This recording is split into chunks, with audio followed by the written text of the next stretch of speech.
해시태그 일부 전쟁의 문이 열리던 날 유럽의 여름은 평소와 다름없이 밝았지만 도시 곳곳에서는 묘하게 눅눅한 긴장감이 떠돌고 있었습니다. 마치 갑자기 찾아올 폭풍을 눈치챈 새들이 숲속에서 조용히 숨을 고르는 듯한 분위기였죠.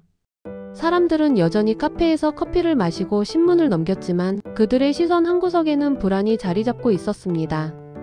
거리에 표지판 만큼이나 흔해진 말이 하나 있었습니다. 설마 정말 전쟁이 날까? 이 한마디는 마치 버스 정류장의 광고처럼 어느 나라를 막론하고 유럽 전역을 뒤덮고 있었죠. 그 누구도 확신할 순 없었지만 모두가 가능성을 알고 있었습니다. 작은 불씨 하나가 거대한 숲을 태우듯 유럽의 질서는 생각보다 쉽게 무너질 수 있었습니다. 사라예보에서 들려온 두 발의 총성은 바로 그 불씨였습니다. 황태자 부부가 피격됐다는 소식이 퍼지던 날 유럽의 주요 도시들은 들뜬 축제처럼 떠들썩했지만 그 속은 끝없이 위험했습니다. 사람들은 사건의 의미를 정확히 이해하지 못했지만 책임을 따지려는 강대국들의 발걸음은 이미 묵직해지고 있었죠. 그날 이후 얇은 얼음판 위를 걷던 유럽은 더는 균형을 유지하지 못했습니다. 한 나라의 오판과 다른 나라의 과신이 서로 얽히며 전쟁은 거의 자동문처럼 열리고 말았거든요. 1000만 명이 넘는 전사자를 남긴 그 거대한 비극은 이렇게 아주 조용한 시작을 품고 있었습니다. 해시태그 2부 불씨가 거대한 불길이 되다. 사라예보 사건은 겉으로 보면 단순한 암살 같았지만 그 배후에는 여러 나라가 얽혀 있었습니다. 서로의 이해관계가 시계태엽처럼 맞물린 탓에 한번 돌아가기 시작하자 되돌릴 수 없었던 것이죠. 오스트리아는 황태자 부부의 죽음을 국가무역으로 규정했고 그 뒤에 세르비아가 있다고 믿었습니다. 이미 둘 사이에는 오래된 감정의 꼴이 있었기에 사건은 훌륭한 명분이 되어버렸습니다. 세르비아는 작은 나라였지만 슬라브 민족의 형님을 자처하는 러시아가 뒤에서 든든히 버티고 있었습니다. 러시아는 같은 민족을 돕는다는 명분도 있었지만 발칸반도에서 영향력을 키우려는 계산도 존재했습니다. 이렇게 두 나라의 갈등은 곧 러시아의 동원령이라는 거대한 움직임을 불러왔죠. 오스트리아가 세르비아를 압박하자 독일이 오스트리아를 지지하며 가세합니다. 독일은 이미 자신들을 둘러싼 외교 상황이 불리하다는 걸 잘 알고 있었기에 이번 기회에 주도권을 잡고 싶었습니다. 지금 아니면 언제냐라는 판단이 그들을 밀어붙였죠. 이 판단 이후에 얼마나 큰 대가를 치르게 했는지는 당시엔 아무도 몰랐습니다.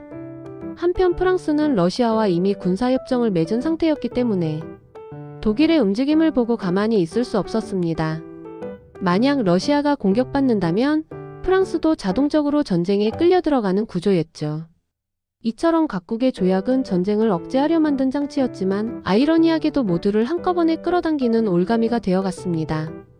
마침내 영국까지 독일의 벨기에 침공을 문제 삼으며 참전하자 전쟁은 유럽 전체로 번졌습니다. 해시태그 3부 거인의 발걸음이 흔들리던 시대 19세기 유럽은 화려해 보였지만 그 속은 조용히 흔들리고 있었습니다.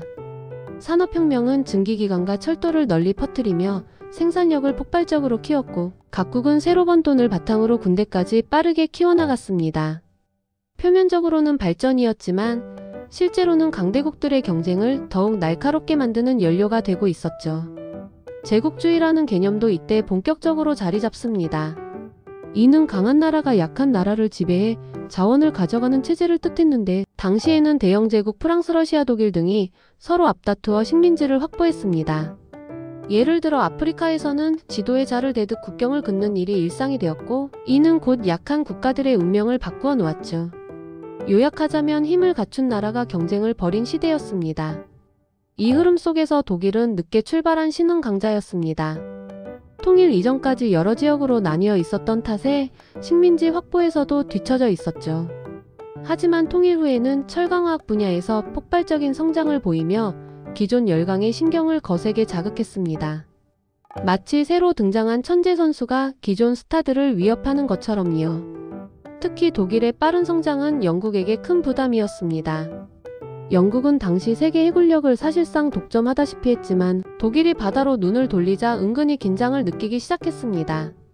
양국의 경쟁은 군비 확장으로 이어졌고 유럽은 점점 거대한 화약고처럼 변해갔죠. 해시태그 4부 민족주의가 만든 보이지 않는 불씨 유럽 곳곳에서는 산업과 군사 경쟁만큼이나 민족주의가 강하게 퍼지고 있었습니다.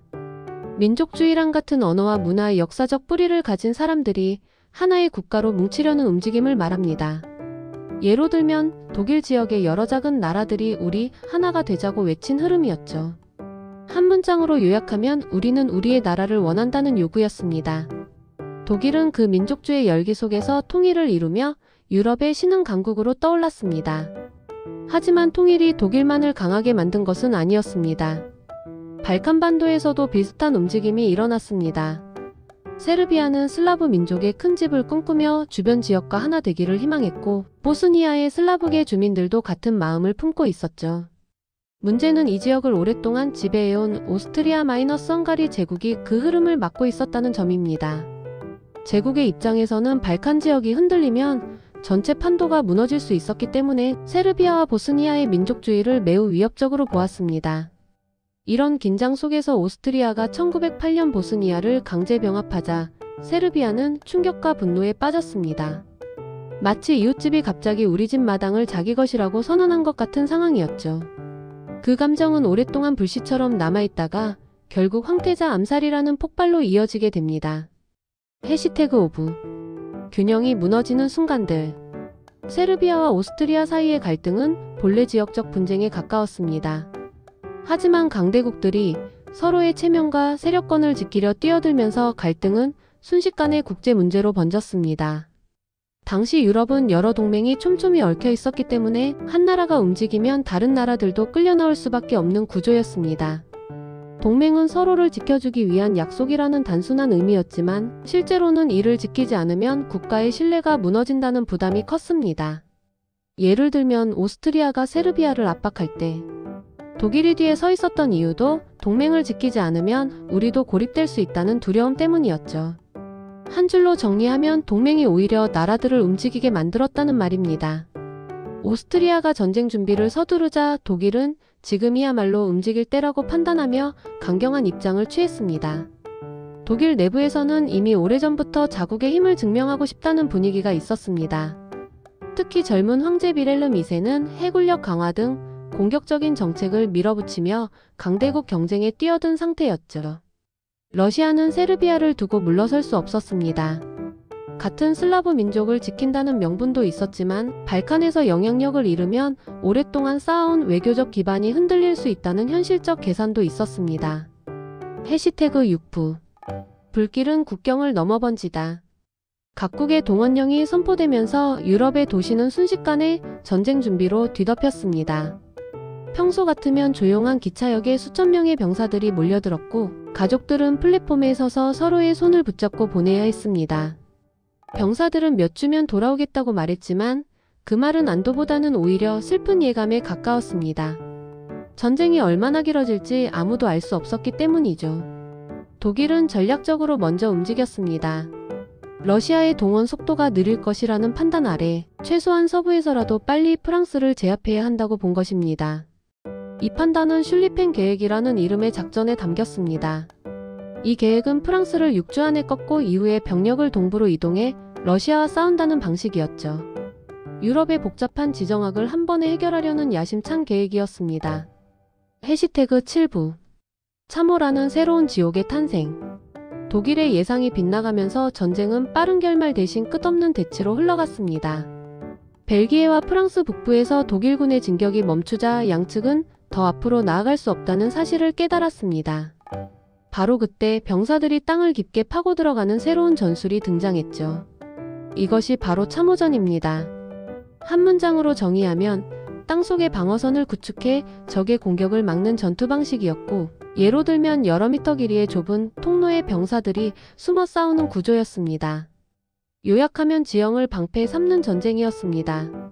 처음엔 임시방편처럼 보였던 참호는 곧 길이를 가늠할 수 없을 만큼 이어졌습니다. 북해에서 스위스 국경까지 유럽의 땅은 마치 기다란 상처처럼 깊게 파였습니다. 병사들은 나무 판자를 깔고 생활했지만 비만 오면 내부는 진흙탕으로 변했고 발이 물에 잠겨 썩어가는 참호족이라는 질병도 흔했습니다. 전쟁의 공포가 아닌 환경 그 자체가 병사들을 고통스럽게 만들었죠. 해시태그 8부 새로운 살상의 시대가 열리다. 참호전이 장기화되자 각국은 어떻게 이 고착 상태를 깨뜨릴 것인가를 고민했습니다. 기존의 소총과 포탄만으로는 적의 참호를 돌파하기 어려웠기 때문입니다. 이 고민은 곧 새로운 무기 개발로 이어졌습니다. 과학기술이 전쟁을 바꾸기 시작한 것이죠. 가장 먼저 모습을 드러낸 것은 화학무기였습니다. 화학무기란 유독성 기체를 사용해 적군을 무력화시키는 무기를 의미합니다. 예시로는 염소가스를 들 수 있는데 노란 연기를 내뿜으며 퍼져나가 병사들의 눈과 폐를 마비시켰습니다. 요약하면 숨을 쉬는 것 자체가 위험해지는 전투였습니다. 병사들은 마스크를 찾아 쓰느라 우왕좌왕했고 때로는 젖은 천을 입에 대는 임시방편밖에 할 수 없었습니다. 1916년에는 또 다른 신무기가 등장했습니다. 영국군이 솜 전투에서 처음 선보인 탱크였습니다. 탱크는 강철로 둘러싸인 이동식 요새로 기관총이 빗발치는 무인지대를 굴러가며 참호를 넘는 새로운 공격 수단이었죠. 처음엔 속도도 느리고 고장도 잦았지만 병사들은 저 철판 덩어리라도 따라가면 살 확률이 조금은 높아지겠다고 생각했습니다. 인간의 생존 본능이 만들어낸 씁쓸한 희망이었습니다. 해시태그 9부 전쟁이 만든 사회의 균열. 전쟁이 길어질수록 전선뿐 아니라 후방의 삶도 크게 흔들렸습니다. 각국 정부는 전쟁 물자를 확보하기 위해 식량과 연료를 통제했고 시민들은 배급표를 들고 긴 줄에 서는 일이 일상이 되었습니다. 남성들이 대거 전선으로 떠나자 공장과 병원, 운송업은 여성들의 손으로 돌아가기 시작했습니다. 평소 같으면 가족을 돌보던 여성들이 거대한 철강기계를 다루는 모습은 당시 사회의 큰 변화를 예고하는 장면이었죠. 전시경제라는 개념도 이 시기에 자리 잡았습니다. 전시경제는 국가가 경제 전반을 통제해 전쟁 수행에 필요한 물자를 우선 생산하는 체제를 말합니다. 예로는 민간 공장을 군수품 생산 공장으로 전환하는 조치가 있었습니다. 한 문장으로 요약하면 나라 전체가 전쟁 공장처럼 움직이는 상태였습니다. 하지만 이런 변화는 시민들의 삶을 더 팍팍하게 만들었습니다. 빵 가격은 오르고 연료는 부족해졌으며 남겨진 가족들은 끝없는 불안 속에서 전쟁 소식을 기다렸습니다. 전선에서 들려오는 사망자 숫자는 어느새 너무 커져 놀라기조차 어려울 정도가 되었습니다. 마치 매일같이 쌓이는 신문지면의 숫자가 사람의 생명이 아니라 통계처럼 느껴질 만큼 무감각해진 것이죠. 해시태그 10부 흔들리는 경제와 사람들의 일상. 전쟁이 몇 달을 넘기고 몇 년으로 이어지자 각국 경제는 깊은 피로를 드러냈습니다. 무엇보다 금속, 석탄, 식량 같은 기본 자원들이 빠르게 고갈되었습니다. 전쟁터로 끝없이 보내야 하는 무기와 탄약은 공장들의 생산력을 극한까지 끌어올렸고 그만큼 민간 생활에 필요한 물자는 줄어들었습니다. 사람들은 점점 더 얇아진 지갑과 차가운 집안을 견뎌야 했습니다. 전쟁으로 인한 물가 상승은 사람들을 괴롭혔습니다.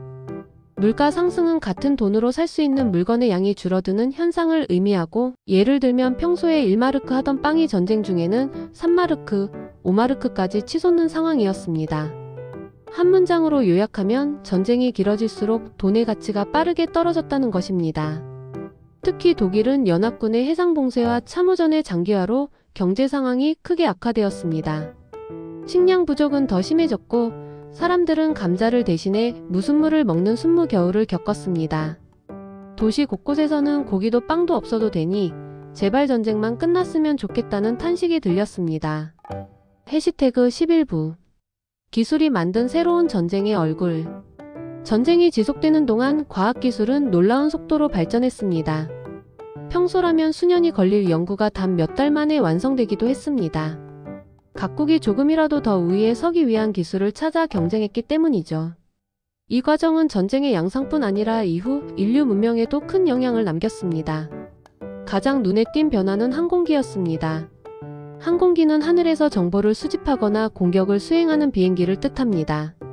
초기에 단순 정찰용이던 비행기는 곧 기관총을 달고 공중전을 펼치는 전투기로 변했습니다. 예를 들어 독일의 레드바로로 불린 귀족 조종사는 빨간 비행기를 타고 여러 전투에서 활약하며 전설처럼 회자되었죠. 한 줄 요약을 하자면 하늘의 전쟁이 새롭게 시작되었다는 것입니다. 통신 기술도 큰 변화를 맞았습니다. 무선전신이 전장에서 널리 사용되면서 참호 속 지휘관들이 먼 곳의 지시를 신속하게 받을 수 있게 되었습니다. 이전까지는 전령이 목숨을 걸고 달려가야 했던 명령이 이제는 전파를 타고 이동했습니다. 해시태그 12부 사상과 인식의 변화가 찾아오다. 전쟁이 장기화되면서 사람들의 생각과 가치관에도 큰 변화가 일어났습니다. 이전까지는 전쟁을 영광이나 용기의 상징으로 여기는 분위기가 강했습니다. 그러나 끝없이 이어지는 참호전과 수백만 명의 희생은 사람들로 하여금 전쟁을 전혀 다른 시선으로 바라보게 만들었습니다. 전체전이라는 개념도 이 시기에 뚜렷해졌습니다. 전체전은 국가의 모든 자원, 인력, 물자, 산업, 행정 이 전쟁 수행에 동원되는 체제를 말합니다. 예로 들면 농부가 생산한 곡식이 군대로 우선 전달되고 공장 기술자는 군수품을 만드느라 밤낮을 가리지 않는 상황이죠. 한 문장으로 요약하면 모든 삶이 전쟁에 예속되는 구조였습니다. 사람들은 전쟁이 국가의 명령이라면 우리는 어디까지 따라야 하는가? 라는 의문을 품었습니다. 특히 막대한 희생이 반복되자 지도층에 대한 불신은 점점 커졌습니다. 참호 속 병사들은 우리를 죽음으로 몰아넣는 건 정말 적군일까? 아니면 책상 앞에 앉아있는 사람들일까? 라는 비극적 농담을 하기도 했습니다. 씁쓸한 유머였지만 그 속엔 진심이 담겨 있었죠. 해시태그 13부 거대한 균열이 터져나오다. 1917년 전쟁은 이미 3년을 넘겼고 유럽은 지쳐 있었습니다. 탄약도 식량도 부족했고 사람들의 인내는 한계에 다다랐습니다. 그때 러시아에서 커다란 변화가 일어났습니다. 전쟁의 짐을 견디지 못한 시민들과 병사들이 봉기하며 차르 황제 체제가 무너진 것이죠. 이는 러시아 혁명으로 전쟁의 극심한 압박이 기존 국가 질서를 무너뜨린 사건이었습니다. 한 줄로 요약하면 전쟁이 제국 하나를 무너뜨렸다였습니다. 레닌을 중심으로 한 볼셰비키는 전쟁을 지속할 여력이 없다고 판단했습니다. 러시아 전역에 식량 부족과 혼란이 퍼졌고 병사들은 더는 싸울 이유를 느끼지 못했습니다. 결국 러시아는 독일과 별도의 강화 조약을 맺고 전장에서 이탈했습니다. 독일은 이 소식을 듣고 크게 고무되었습니다. 이제 서부 전선에 모든 힘을 집중하면 전쟁을 끝낼 수 있다고 기대했죠. 그러나 현실은 달랐습니다. 독일은 러시아 전선에서 풀린 병력으로 봄 공세를 펼쳤지만 예상만큼의 돌파를 이루지 못했습니다. 프랑스와 영국 군대는 이미 미국의 지원을 받고 있었고 신선한 병력과 물자가 속속 도착했습니다. 독일의 병사들은 전쟁 초기와 달리 피로와 굶주림에 시달리고 있었으며 더 이상 예전 같은 추진력을 발휘하기 어려웠습니다. 해시태그 14부 종말을 향해 흔들리는 전선 1918년 가을 유럽 전선은 더 이상 예전의 힘을 유지하지 못하고 있었습니다. 독일군은 연달아 밀리고 있었고 전쟁의 흐름은 완전히 연합국 쪽으로 기울었습니다. 독일은 마지막 희망을 걸었던 봄 공세가 실패한 뒤부터 급격히 후퇴했습니다. 포탄이 떨어지는 참호 안에서도 병사들의 얼굴에는 피로와 체념이 자리 잡고 있었죠. 이제 그들에게 남은 것은 승리에 대한 희망이 아니라 언제쯤 이 악몽이 끝날까라는 바람뿐이었습니다. 미국의 참전은 전쟁의 결정적 전환점이었습니다. 미국은 신선한 병력과 넘치는 물자라는 두 가지 무기를 갖고 있었습니다. 예를 들면 유럽이 고갈된 동안 미국은 새로운 군대를 훈련시키고 무기와 식량을 대량으로 보낼 수 있었죠. 요약하자면 유럽이 지쳐갈 때 미국은 이제 막 달리기 시작했다는 것입니다. 이로써 독일은 더 이상 전선을 유지할 힘을 잃어갔습니다. 전선의 후퇴와 함께 독일 국내 상황도 걷잡을 수 없이 흔들렸습니다. 식량 부족은 극심해졌고 도시에서는 빵을 달라는 시위가 연이어 벌어졌습니다. 전쟁을 지지하던 목소리는 사라지고 대신 이제 멈춰야 한다는 외침만이 커져갔습니다. 병사들 역시 더 이상 명령을 따르지 않았고 지휘관들은 전투보다 탈영을 막는 데 더 많은 힘을 써야 했습니다. 해시태그 15부 전쟁이 남긴 그림자 전쟁이 끝난 뒤에도 유럽은 곧바로 평화를 회복하지 못했습니다. 도시들은 파괴되었고 농지는 포탄으로 갈라져 있었습니다. 당시 기록을 보면 포성이 멈췄는데도 밤마다 총성 소리가 들린다며 공포에 떨던 병사들이 많았다고 합니다. 이른바 전쟁 신경증실 쇼크이었죠. 한 문장으로 요약하면 전장은 끝났지만 사람들의 전쟁은 계속되고 있었다는 뜻이었습니다. 전쟁 직후 가장 중요한 과제는 어떻게 유럽을 다시 세울 것인가였습니다. 이 문제를 논의하기 위해 1919년 파리 강화회의가 열렸습니다. 여러 나라가 모여 전후 질서를 새로 만들었는데 그중 가장 큰 관심은 독일을 어떻게 다룰 것인지였습니다. 프랑스는 전쟁의 피해가 크다며 강력한 제재를 주장했고 결국 독일은 막대한 배상금을 지불해야 했습니다. 해시태그 16부 새로운 시대를 향한 무거운 발걸음. 전쟁이 남긴 폐허를 바라보며 유럽은 다시는 이런 전쟁이 일어나선 안 된다는 공감대를 조금씩 쌓아갔습니다. 그러나 상처는 너무 깊었고 문제는 아직 해결되지 않은 채 남아 있었습니다. 여러 나라가 파괴된 경제를 복구하려 애쓰는 동안 사람들은 일상을 회복하려 했지만 마음속 허무함은 쉽게 지워지지 않았습니다. 평범한 아침과 저녁이 다시 찾아왔지만 많은 이들에게 그것은 전과 같지 않은 낯선 일상이었습니다. 이 시기에는 전쟁의 의미를 되새기려는 움직임도 나타났습니다. 사람들은 전쟁은 무엇을 남기고 무엇을 빼앗아갔는가? 라는 질문을 던졌고 그 답은 나라별로 사람별로 달랐습니다. 그러나 공통된 결론은 있었습니다. 전쟁은 어떤 명분으로도 정당화될 수 없으며 한번 삐끗한 국제 질서가 가져올 파괴는 상상을 초월한다는 깨달음이었죠. 한 문장으로 요약하면 문명의 진보가 인간성을 지켜주지는 못한다는 점이었습니다. 하지만 역사는 항상 예기치 않은 방향으로 흘렀습니다. 독일은 초인플레이션과 실업, 굴욕적 배상 조건으로 사회가 흔들렸고 이 불안정한 틈을 파고든 이들이 있었습니다. 그 중에는 뛰어난 연설로 대중을 매료시키며 나라를 다시 강하게 만들겠다고 외친 한 인물이 있었죠. 그의 이름은 아돌프 히틀러였습니다. 전쟁의 상처를 해결하지 못한 유럽은 결국 또 다른 비극을 향해 천천히 걸어가고 있었던 셈입니다. 평화는 저절로 유지되는 것이 아니며 서로 다른 나라들이 이해와 신뢰를 쌓기 위해 끊임없이 노력해야 한다는 사실입니다. 1차 세계대전은 인류가 얼마나 쉽게 어둠으로 빠질 수 있는지를 보여준 사건이었지만 동시에 다시는 그런 시대를 반복하지 않기 위한 소중한 경고이기도 했습니다. 시청해주셔서 감사합니다. 구독과 좋아요 부탁드립니다.